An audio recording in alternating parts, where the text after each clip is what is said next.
आपल्या सगळ्यांचे ज्येष्ठ मार्गदर्शक, महाराष्ट्राचे वरिष्ठ नेते माननीय बाळासाहेब थोरात साहेब, या भागाचे खासदार भाऊसाहेब, तुम्ही आमचं सगळ्यांचं स्वागत केलं, ह्याबद्दल भाऊसाहेब वागचौरेंचे मी मनपूर्वक आभार मानते. सुरुवातीलाच त्यांनी भाषण केलं. राजस्थानवरून आपली ताकद वाढवण्यासाठी आलेल्या, ज्यांनी आधी मंत्रिपद भूषवलं अशा शर्माताई, बाजीराव खेमनार, सूर्यकांत शिंदे, दिलीपजी सळगर, शंकर खेमनार, इंद्रजीत खेमनार, अजयदादा, अशोक सातपुते,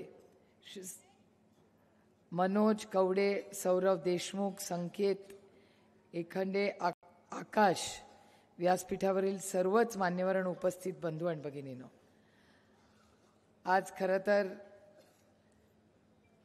मी जल्लोषाच्या सभेसाठी आले, मी प्रचारासाठी नाही आले.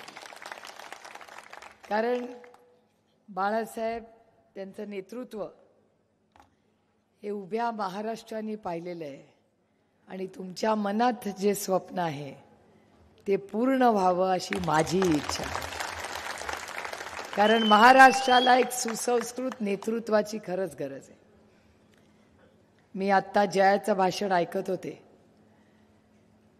एक सुसंस्कृत वडिलांची अति सुसंस्कृत मुलगी म्हणून, एक आदर्श कन्या म्हणून मी जयाकडे बघते. मी तुम्हाला एक न आवडणारी गोष्ट बोलणार आहे. मी आत्ताच बाळासाहेबांना कानात म्हटले की 29 मध्ये आम्ही इथलं तिकीट बदलणार आहे. मला नाही वाटत बाळासाहेबांना ते फार आवडलं, पण खरंच आहे की चांगल्या लोकांनी राजकारणात आलं पाहिजे आणि बाळासाहेबांसारखा एक आदर्श सुसंस्कृत नेता, त्यांच्याबरोबर काम करायची संधी आम्हाला मिळाली, हे माझं भाग्य आहे. काँग्रेसमध्ये जेव्हा कधी आम्हाला चर्चा करायची असते, तुमची इच्छा, आता ते मी कसं ठरवणार, साहेब म्हणतील का बस. असं करू, हिला नेऊ दिल्लीला, म्हणजे मला जोडीदार होईल बाई. आपण बघू, मतदारसंघ बरेच आहेत महाराष्ट्रात आणि मेहनत केली तर मी चांगला मतदारसंघ शोधते. कारण का निलेश काय आता सोडत नाही लवकर, आणि आमचा निलेश तर आता इंग्लिश पण बोलायला शिकला. इथल्या काही नेत्यांनी आपल्या निलेशला हिणवलं आणि सांगितलं, ओ निलेश लंके, दिल्लीला जायला इंग्लिश लागतं, कोण तुम्हाला पाठवणार आहे. त्यांना हेच माहिती नाही की ह्या नगरच्या तमाम मायबाप जनतेने ठरवलं होतं की इंग्लिश येऊ दे किंवा नको येऊ दे, आम्ही निलेशलाच दिल्लीला पाठवणार यावेळी. आणि मोठ्या संख्येने मतदान करून एका विश्वासाच्या नात्याने आपण निलेशला दिल्लीला पाठवलं. आणि तुम्हाला खरं सांगते की निलेश लंकेंना निवडून आणण्यात सिंहाचा वाटा कुणाचा असेल तर तो बाळासाहेब. प्रचंड मेहनत बाळासाहेबांनी केली. निलेश पळत होता आपलं, चला हे करायचं. आणि तुम्हाला सगळ्यांना माहिती आहे निलेशचा स्वभाव, तो उठतो कधी, झोपतो कधी, खातो जेवतो का नाही हाच मला प्रश्न. माझं तर निलेशचं रोज भांडण व्हायचं कोविडमध्ये. मी म्हणायची मास्क घाल, तो म्हणायचा नाही, म्हणायचं मास्क घाल, तो म्हणला नाही घालणार, तुम्ही घाला. आणि असं गंमत जम्मत करत कोविडचा काळ संपला. त्याच्यानंतर लोकसभा आली. लोकसभेला बाळासाहेबांची आपण चर्चा केली, थँक्यू. आणि चर्चा झाल्यानंतर निलेशला आपण सहकार्य केलं महाविकास आघाडीच्या वतीने. बाळासाहेबांच्या मदतीने, आशीर्वादाने, तुमच्या मदतीने निलेश लंके खासदार झाले. आणि गंमत सांगते, या देशामध्ये 550 खासदारांनी शपथ घेतली, एकाच खासदारांनी इंग्रजीत घेतली. त्या खासदाराचं नाव काय? मी सही करत होते शपथ घेतल्यावर इंग्रजीतून आवाज आला. म्हटलं आता आवाज ओळखीचा वाटतोय. मी वळून पाहिलं तर हा बाबा निलेश लंके इंग्लिश फाडिंग. आता त्याला आवरायला लागतं मला, बाबा इंग्लिश नको, इथे सगळ्यांना इंग्लिश कळत नाही, तू हिंदी ना तर मराठीतच बोल. पण खरंच एका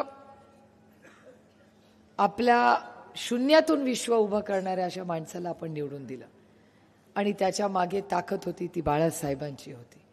आणि जेव्हा जेव्हा आम्ही बाळासाहेबांचं काम बघतो तेव्हा जेव्हा जेव्हा मी बाळासाहेबांना भेटते तेव्हा एक सुसंस्कृत मोठा भाऊ, एक आदर्श मोठा भाऊ कसा असावा तर तो बाळासाहेबांसारखा असावा. महाविकास आघाडी जेव्हा सरकार होतं तेव्हा प्रत्येक वेळेस काहीही चर्चा असली तर आदरणीय पवारसाहेब हक्कानी नेहमी बाळासाहेबांनाच फोन करतात आणि प्रश्न सुटतो, कुठल्याही पक्षाचा असू दे. त्यामुळे गेले अनेक वर्ष तुम्ही एका विश्वासाच्या नात्याने बाळासाहेबांनी जी संधी दिली ती पुन्हा तुम्ही द्यालच. त्यामुळे मी काय खरंच मतं मागायची गरजच नाहीये इथे, कारण का तुम्ही पदरात मतांचा पाऊसच पाडणाराच 20 तारखेला याची मला खात्री आहे. कारण का चांगले लोक निवडून गेले पाहिजेत, पण आपण त्यांना मतदान का करावं याचं कारण असं की सुसंस्कृत आहेत, कर्तृत्ववान आहेतच आणि आपलं सरकार आल्यावर त्यांच्यावर मोठी जबाबदारी पडणार आहे हे माझ्या नक्की मनात ठरलं. पण त्याचबरोबर आपली काही मोठे निर्णय, जे 5 निर्णय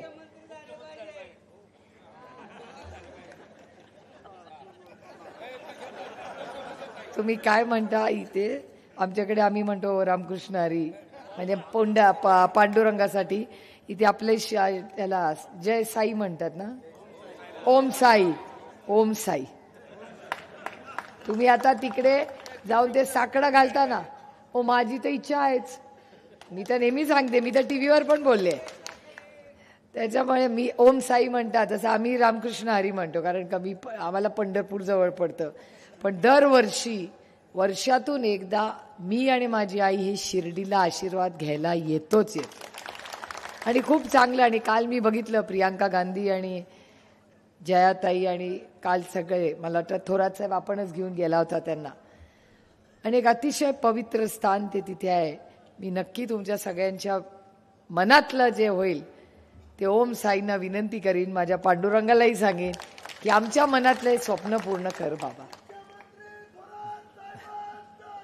विजय असो.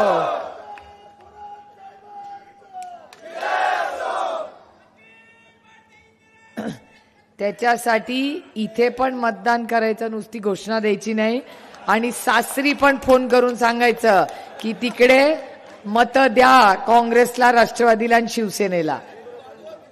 हा सासर कुठले?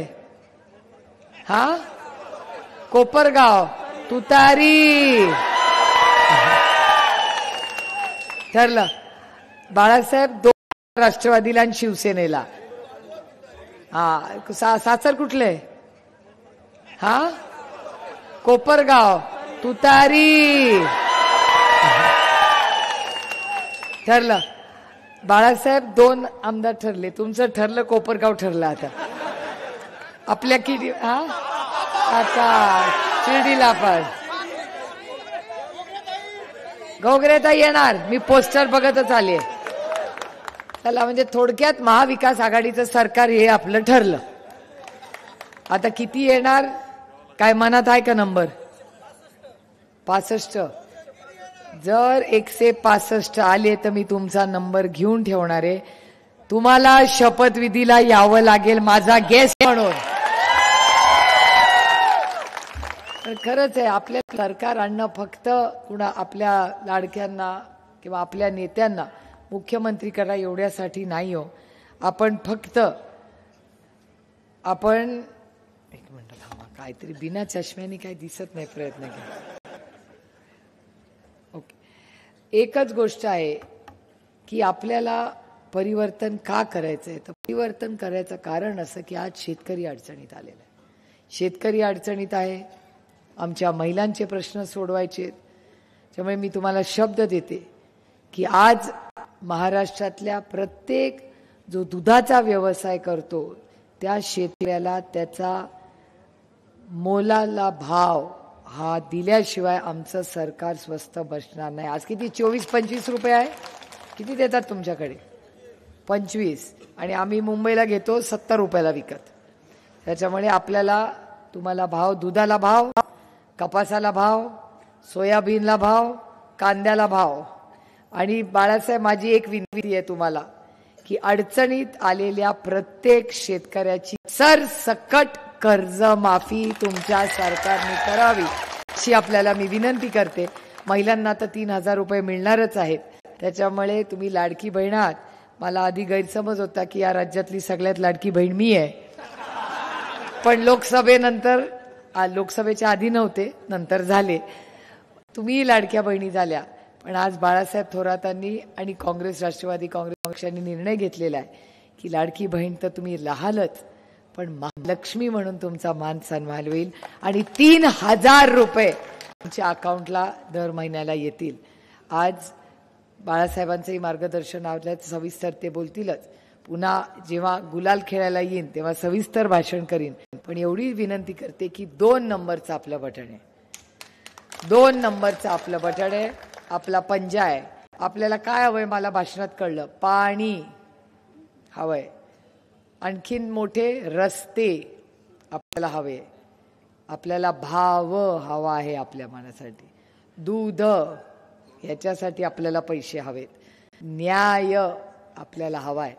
याच्यासाठी बाळासाहेब थोरातांचं 2 नंबरचं बटन दाबून मोठ्या संख्येने मतदान करून आपण पंजाला मतदान करा एवढीच विनंती करते. खरं जयावर झालेल्या अन्यायाबद्दल मी बोलले होते, पण तिने इतकं डॅशिंग भाषण केलं की आता तिच्याबद्दल हिंमतच कोणी करणार नाही बोलायची. त्याच्यामुळे आता मला काही त्यांच्यावर टीका करून फार काही वेळ घ्यायचा नाही. आपली ती स्वतः जेव्हा आपली रणरागिणी लढतेय त्याच्यामुळे तिला या बहिणीची गरज नाही. आता मला अभिमान आहे जयाचा की ज्या पद्धतीने ज्या काळात तिच्यावर जेव्हा गलिच्छ भाषेनी जे घाणेरडे आरोप भारतीय जनता पक्षाच्या गलिच्छ लोकांनी केले, ज्या पद्धतीने ती मुलगी लढली आहे, खरंच बाळासाहेब तुमचे आणि बाकीचे मनपूर्वक आभार मानते, कौतुक करते की एवढी सोन्यासारखी एक नाही 3-3 लेखी तुम्ही अतिशय सुसंस्कृतपणे वाढवल्या. या जयाचा सार्थ अभिमान आम्हाला आहे आणि ती पुढे आज चांगलं काम करून आपल्या सगळ्या कुटुंबाचा वारसा पुढे जाईल एवढीच तिच्याकडून मी अपेक्षा करते. रामकृष्ण हरी.